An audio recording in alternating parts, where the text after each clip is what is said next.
I wanted to touch on this too. It's a part of the policy. This is one of the dumbest things. This is so dumb. It's really one of the worst things I've ever seen in terms of stepping on yourself with bad policy. And it has to do, let me pull this up, with, it has to do with energy.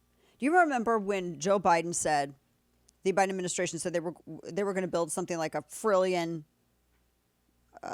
charging stations, EV charging stations. Oh, they're going to build all these EV charging stations. So many of them. In fact, they had said, I think it was 500,000. Yeah. Now, he said that in 2021. They're going to build 500,000 electric vehicle charging stations by the year of 2030. Kane, guess how many they've built?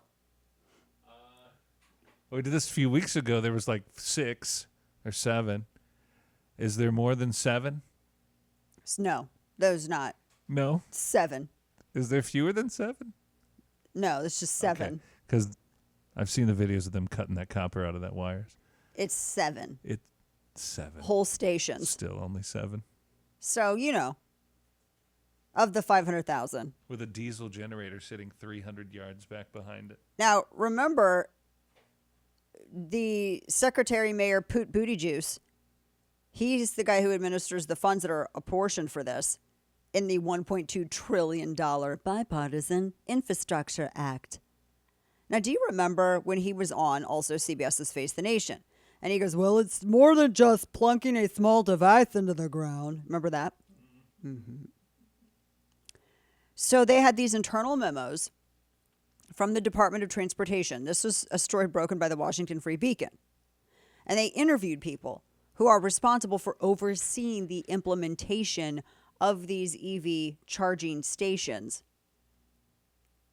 What do you think the delay is? Let me just add, if you guys had to think of a delay for why these EV charging stations couldn't be built, what would you think it is? Probably like materials or something, right? Yeah. Nope. It's because of their diversity, equity, and inclusion initiatives.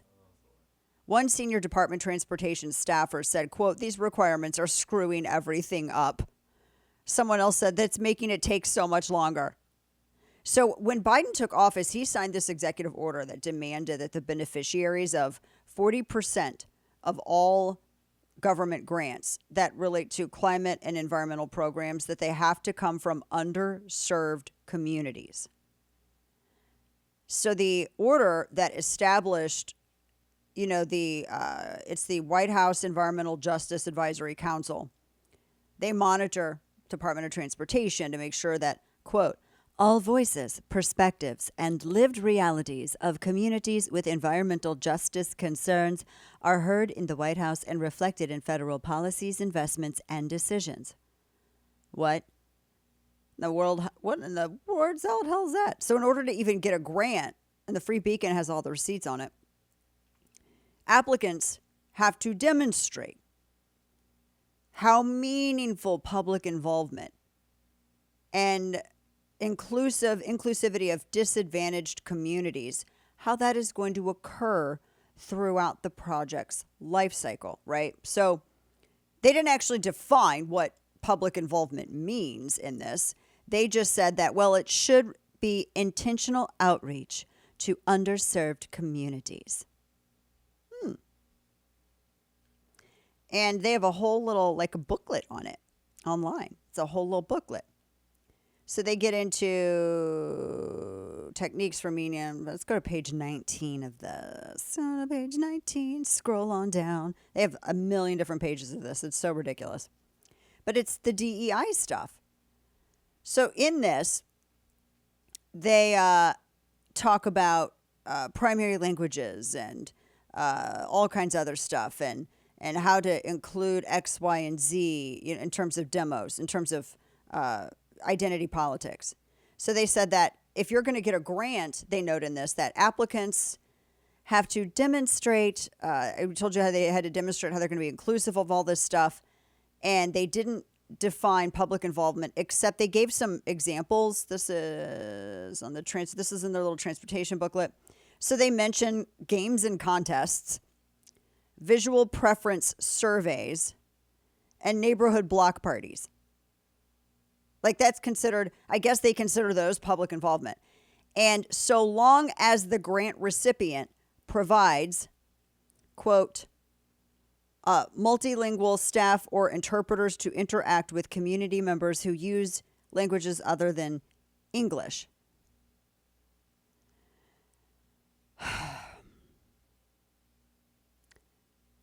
What does this have to do with just building the damn charging station? How do you even quantify public involvement? How is that even quantified?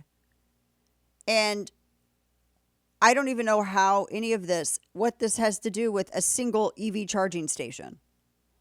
But if you want to, if you want federal funding to build it, you got to submit these reports that total like hundreds of pages that talk about what you're doing to pursue equity every step of the way.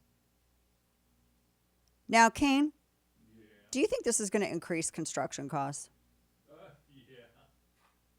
Oh, without a doubt. This reminds me of what Vice President Harris said. Audio soundbite 12. This is like some of the stuff that, this is kind of reflective in their policies approaching everything. Listen to this.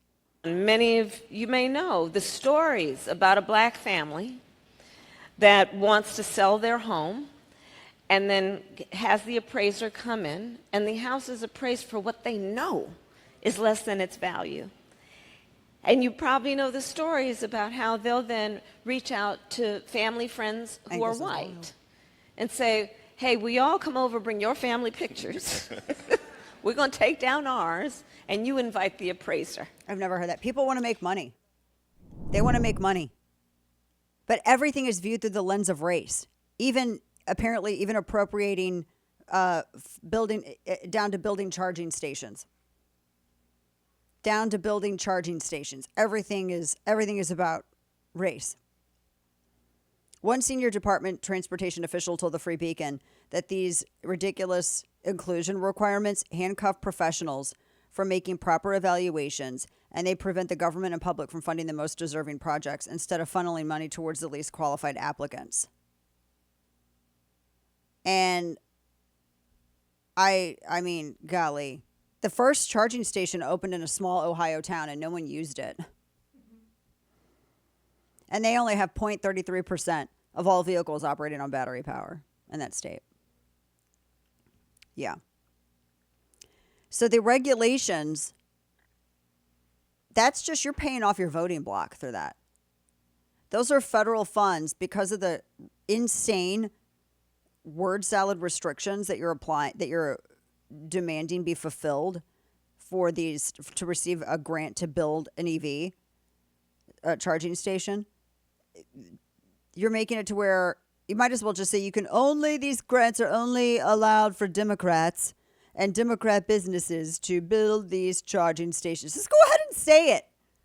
Stop with this other stupid nonsense. This is federal plunder. That's what it is. But can you believe it? So that's why it's so slow. That's why they can't build them.